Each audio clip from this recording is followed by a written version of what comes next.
A few moments later. Take a test ride and share your feedback. After unveiling the, after completing the cake cutting ceremony. So I would request our managing director sir, Anil sir, and along with him Mr. Avinav and Mr. Kuldeep to please come forward and start the cake cutting ceremony and unveiling the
so guys आप देखिले आमर gorilla सी ए lunch होगा lunch ceremony कौ type थी आपको bike केमी कौन देखा से आप कमेंट कर जनईदेवे तो ये मे भी टॉप मॉडल मत एत किसी जना ना जेहेतु फ्रेशनेस नुआ लंच हो तो देखिपे टोटाल वाक अराउंड बाइक लुक आलो हिल गुड़ा खतरनाक हो डिस्क ब्रेक लेफ्ट साइड कर देजी देन यार जो टैंक सेपटा आज पर्यटन जिते भी रॉयल एनफिल्ड बाइक आसी सब डिफरेंट टैंक सेप देजी आप देखिपे right side tank opening button देजी की आप देखिपे किसी नुआ धरण की देजी सो गाइज आप देखिपे आम फ्रंट रे गोरिल्ला 450 तो आम भाई को पचार ना ए कौन कौन फीचर्स आसूसी कौन ना तो आसतु देखो फास्ट आमर एलईडी हेडलैम्प देखते बढ़िया लुकिंग आसो तो टेलीस्कोपिक सस्पेंशन देजी हमरो अच्छा राइडिंग पे बहुत कंफर्टेबल आसो अच्छा फ्रंट डिस्क ब्रेक साइज अच्छी 40 mm अच्छा 340 mm रो डिस्क ब्रेक देजी हां और 17 inch tyre size 17 inch tyre size ground clearance केते आसो ground clearance 169 mm ground clearance टैंकी रो कैपेसिटी 11 लीटर पूरा ना 11 लीटर 5 11 लीटर तापर सीट हाइट अच्छी 780 mm seat height 780 mm seat comfort तो बढ़िया अच्छी बहुत बढ़िया कंफर्ट देन बैक साइड रो तापर डिस्क ब्रेक पछर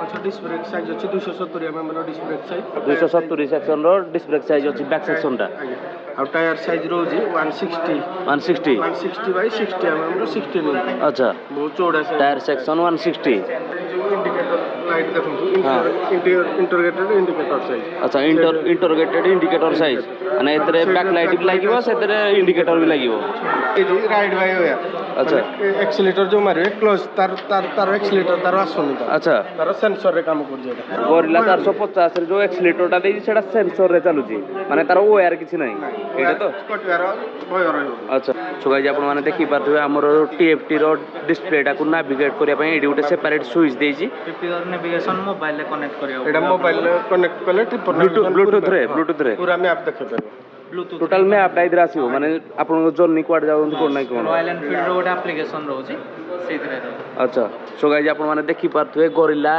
450 सीसी रे सब बुडू गोटे बेस्ट फीचर्स आसी एथिरे आपण मानकर टोटल मैप टा शो करियो आपण मानकर डेस्टिनेशन जोडू स्टार्ट करजंदी जो जाय पहुंचजंदी टोटल इधर शो करियो तमरो डेस्टिनेशन पॉइंट गुडा देन मैप गुडा भी शो करियो देन आ गुडे जिंस हला कि आपण माने जदी भी या को कनेक्ट करिया पई चाहू जंदी ताले रॉयल एनफील्ड रो गोटे एप्लीकेशन अछि सेपरेट तो ताकू जाय कनेक्ट करि परिबे ये डिजिटल भी हे परिबा आपनकर ये नॉर्मल भी हे परिबे डिजिटल भी हे परिबो आपनकर एटा होची डिजिटल अच्छा जो आरपीएम मीटर टा रहइबो ये आपनकर डिजिटल शो करियो अच्छा ताकू आपण माने कर कस्टमर रिक्वायरमेंट प्रेस करिक रखले ये आपनकर एनालॉग टाइप रहिस अच्छा या को नेविगेट करे पई एटा मेन स्विच तार ताले एटा लॉन्ग प्रेस करिक धरले एटा चेंज हे जिवो तापरे ताकू नेविगेट करे पले जॉयस्टिक जॉयस्टिक अच्छा ସିଷ୍ଟମ୍ ଦେଇଛି ଇନଫର୍ମେସନ୍ ଦେଇଛି ନୋଟିଫିକେସନ୍। ଆପଣଙ୍କର ଏଇଟା ବି ଆପଣଙ୍କର ମୋବାଇଲ ଭଳିଆ ଅପଡେଟ୍ ବି ହେଇପାରିବ ଏଇ ଜିନିଷ ମାନେ ଇଏ ଆସୁଛି ଯଦି କିଛି ବି ଗାଡ଼ିରେ ଫଲ୍ଟ ଆସିଲା ତ ତାକୁ ଅପଡେଟ୍ କରିପାରିବା ଆମେ।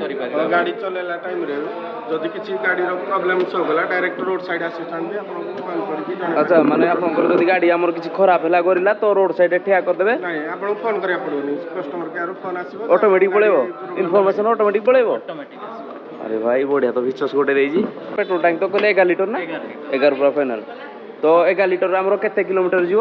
11 ଲିଟର ଆପ୍ରୋକ୍ସିମେଟଲି ଆପଣଙ୍କର ମାଇଲେଜ 30 ରହୁଛି। 30 ରହୁଛି ମାନେ ଗୋଟେ କାଫେ ରେସର କହିବାକୁ ଗଲେ ଚଳେ ଇଏ। ଆରେ ୟାର ବେଷ୍ଟ କାପାସିଟି ହେଉଛି ମାନେ ପେଟ୍ରୋଲ ପୁରା ନିଲ୍ ହେବା ପର୍ଯ୍ୟନ୍ତ ଏ ଗାଡ଼ି ଚାଲିବ। ଆଚ୍ଛା ମାନେ ଯୋଉ ଏବେ ଯେମିତି ଆସୁଛି 1 ଲିଟର ରହିକି ଚାଲିବ ସେମିତି ନାହିଁ, ପୁରା ଖତମ ହେଲା ଯାଏ ଯେମିତି ପୁରୁଣା ଆମର ସବୁ ଗାଡ଼ି ଆସୁଥିଲା ସେଇ ଟାଇପ୍ର।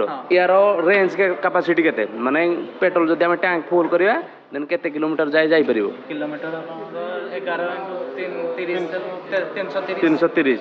ତ ଆଉ ଗୋଟେ ରେଞ୍ଜ ଥାଏ ନା ଗାଡ଼ିର କି ଏତେ କିଲୋମିଟର ଗଲା ପରେ ରହିବାକୁ ପଡ଼ିବ ଟିକେ ନା ହାଲକା ଫୁଲକା, ଏଇଟା 400 ନା ସେମିତି ନାହିଁ? ପେଟ୍ରୋଲ ଖତମ ହେଲେ ସରିଲା, ପେଟ୍ରୋଲ ଖତମ ପୁଣି ଆଡ଼୍ କରିବେ ପୁଣି ଚାଲିବ। ତାମାନେ ଏଇ ବାଇକ୍ଟା ଗୋଟେ ବଢ଼ିଆ ବାଇକ୍ଟା। ସୋ ଗାଇଜ୍ ଆପଣମାନେ ଦେଖିପାରୁଥିବେ ଗୋରିଲା 450 କି ଆମ ପାଖରେ ଅଛି। ଏବେ ଆମେ ୟାକୁ ଯିବା ଟିକେ ଷ୍ଟାର୍ଟ କରିବା। ୟାର ଏକ୍ଜଷ୍ଟ ନୋଟ୍ କେଉଁ ଟାଇପ୍ର ଆପଣମାନଙ୍କୁ ମୁଁ ଶୁଣେଇଦେବି। ତ ୟାର ହେଲା ସେଲ୍ଫ ଷ୍ଟାର୍ଟ ସୁଇଚ୍ ହେଲା ଏଇଟା। ତ ୟାର ବେସ୍ ସାଉଣ୍ଡ କିଛି ଏଇ ଟାଇପ୍ର। ରେଭ୍ କଲେ କେମିତି କ'ଣ ଶୁଣାଯାଉଛି ସେଇଟା ଆପଣ ରେଭ୍ କଲ।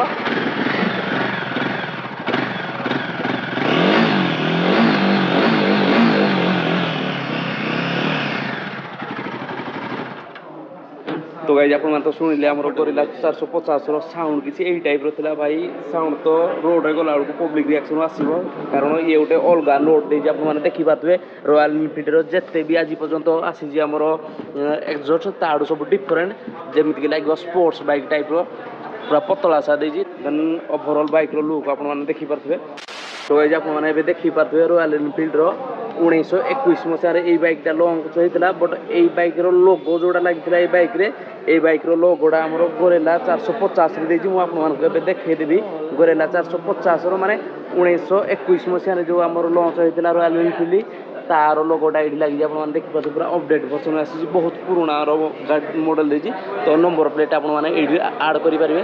ବହୁତ ସାରା ଲୋକ ଆସିଥିଲେ, ବହୁତ ସାରା ଏନ୍ଜୟ କଲେ। ବାଇକ୍ ତ ପରଫର୍ମାନ୍ସ କରିବ। ଆଜି ତ ଡେ 1 ଅଛି ଅନୁଗୁଳ ୟାର, ବଟ୍ ନେକ୍ସଟ ଡେରେ କେମିତି କ'ଣ ୟାର ସେଲିଂ ହେଉଛି, ଲୋକମାନେ କେତେ ପସନ୍ଦ କରୁଛନ୍ତି ସେଇଟା ଲୋକମାନଙ୍କ ଉପରେ ଡିପେଣ୍ଡ କରେ।